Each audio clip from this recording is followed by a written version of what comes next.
Alright guys, let's look on at the question number 2. So we have which ester might be formed when lactic acid is heated.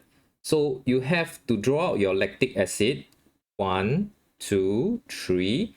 And then on the third carbon, there is a carboxylic acid here. This has a hydroxy group on the second carbon.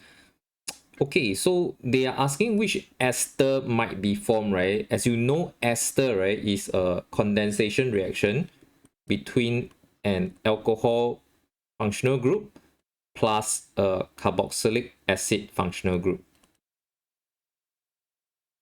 Okay, so both of these functional groups are actually present in lactic acid. So when a molecule of lactic acid combines with itself, condenses with itself, you expect to see a ester linkage, as you will find in option 1.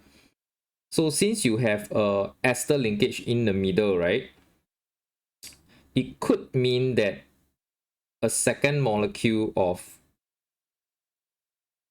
say, 1, 2, 3, maybe we'll draw it this way.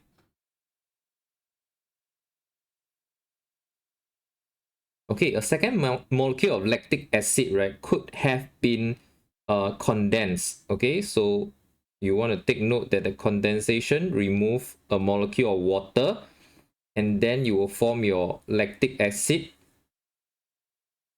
linkage through the rest of the molecule.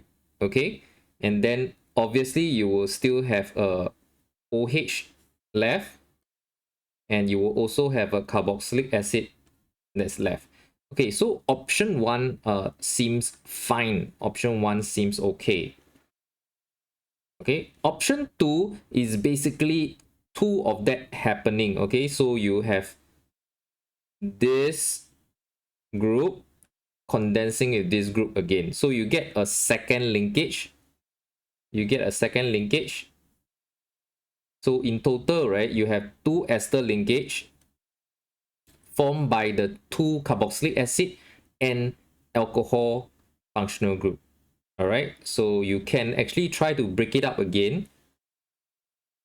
You can hydrolyze them back to 2 molecules of lactic acid. So option number 2 seems all right. Option number 3, there is a problem, because while you have a ester linkage, right, you realize that you also have 2 alcohol functional group left over. Okay, and we know that carboxylic acid, there's no way they're going to condense with each other to form an ester linkage. Okay, so you have to use 1 alcohol and 1 carboxylic acid to get an ester linkage. So option 3 is wrong, because you still have the 2 alcohol functional group left. Okay, so if only 1 and 2 is correct, our answer here is B.